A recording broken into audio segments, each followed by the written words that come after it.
Welcome to SparkMap. SparkMap is built and run by a team of data people who collect, clean, and aggregate data from reliable secondary sources. We make these data available through two powerful data tools, the Assessment and Map Room. Need to build a community needs assessment or gather more data about your community? Use SparkMap to spend less time researching and more time implementing positive change. The following webinar will provide examples of how you can use SparkMap to learn more about your area.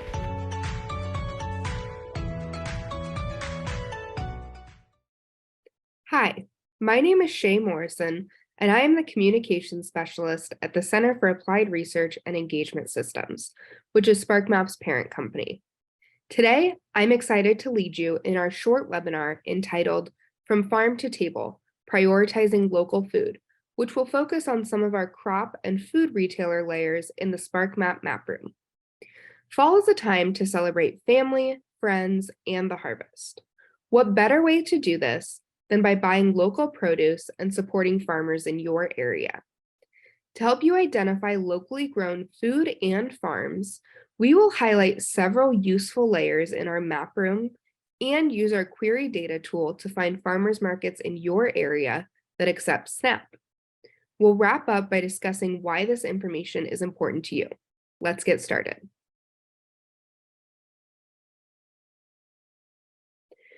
So here you will see that I have our SparkMap map room pulled up. And so with this homepage of our map room, this is where you will go ahead and search for the data you're looking for. You can search by keyword, you can search by a topic you're looking for, or a specific source. I know what layer I am looking for, and we are going to be examining cropland throughout the country.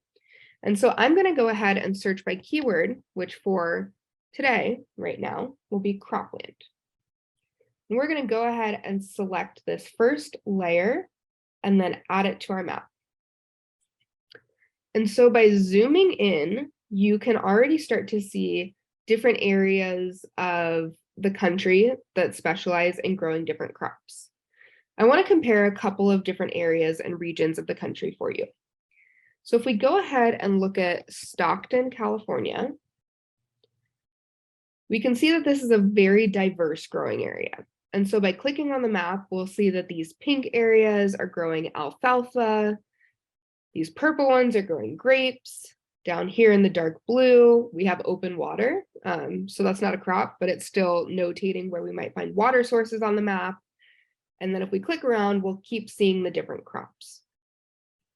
If we compare that to the region of the country where I live, which is going to be Boone County, Missouri, we'll see that we are probably going to have a lot of farms that grow corn or soybeans if we look at our map legend over here.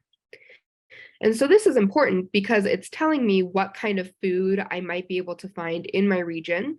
And so for me in Boone County, I would likely be able to purchase both corn and soybeans from farmers at local markets. While knowing what types of crops can grow in your area is helpful, it really only tells us part of the story. By adding map layers about the total acres of crops harvested, we're able to track trends in harvest over time and also make educated guesses about what the supply of certain crops might be. For this webinar, let's look at some of the crops that might make their way to your Thanksgiving table. We're going to add herbs, sweet corn, sweet potatoes, vegetables, and wheat harvested to the map. Since this is several layers, I went ahead for the purpose of our webinar and pre-adding them. So when we look at this map, it can be a little bit tricky to interpret because when we click on an area, we have several different layers to sift through. To go ahead and make that a little bit easier, we are just going to focus on one layer, which is going to be this total vegetables. And so we can actually go through and uncheck this map box, and that will turn off these layers temporarily. We can always turn them back on from our map to make it a little bit easier to interpret. I also wanted to point out one other thing to you, which is the source of the data. So if we look over here, we can see that this data is from the Census of Agriculture. It's from 2017. And while that might seem a little bit dated, if we click on the ellipses, and select data info, we will see that this has a 5-year release cycle. And so this is the most updated data we have. If you're interested in this layer, you can also check back in early 2023, and we will have updated it in line with the US Department of Agriculture's release of the data. So if we look back at our map, these areas of dark red are going to indicate higher crop harvest, whereas our lighter colored areas are going to indicate lower harvest.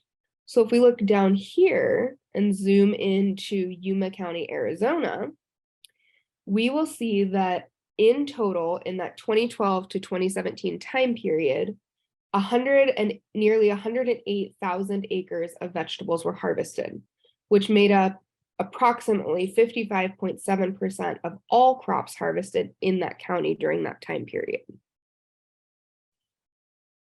Seeing where crops are harvested around you can help you plan and prioritize local food at the center of your meals. Now that we know how to find the different crops that are grown around us and understand historical levels of harvest, let's explore where you can actually purchase this produce. So I'm going to zoom back out to looking at the United States overall, and let's add farmers market locations to our map. So if we go ahead, type in farmers market as our keyword, we're going to add this just general farmers market location layer to our map. Now, each of these orange dots is going to represent a farmers market that was operational as of November 2021 when this data was released.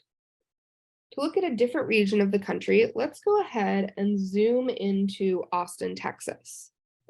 And as we can see, there are several farmers markets around this area. When you click on them, you will be able to find the name of it, the address of the farmers market, the website if they have one, and then also the types of payment methods that are accepted. I want to direct your attention quickly to this bottom line where it says accept SNAP and then indicates a Y. This means that the farmers market we are looking at accepts SNAP as a form of payment. This is important information to know because SNAP users may be able to access healthier, more affordable food at farmers markets while also reinvesting in their community. To help SNAP users find this information, let's go over to our query data tool. So if we go over to our right toolbar, select tools, the first one that pops up under data tools is query data. And this is going to help specifically highlight farmers markets in the Austin area that do accept SNAP. So since this is the layer that we have been interacting with right now, farmers markets is already selected. We are going to then select our fields. So what we are interested in is whether or not it accepts SNAP. Since we only want to highlight farmers markets that do accept SNAP, we press this equals button. We type in Y, since we know from earlier that that indicates it does accept SNAP. And then we're going to run our query. Now we can easily highlight the farmers markets in the area based off of these red dots that accept SNAP. We've talked about a lot of things today. We've reviewed how to find, add, and interpret layers in the map room by looking at harvest, cropland, and farmers market map layers. We also used the query data tool to easily locate farmers markets that accept SNAP. This information is important so that you can understand the food landscape in your community and prioritize supporting small businesses and local farmers markets. More broadly, this information starts to help us identify areas where there might be food deserts, barriers to accessing locally produced nutritious food because of the types of payments that are accepted places, or illuminating strengths in your community. This is just one of the many ways that our powerful map room can be used to reinvest and improve your community.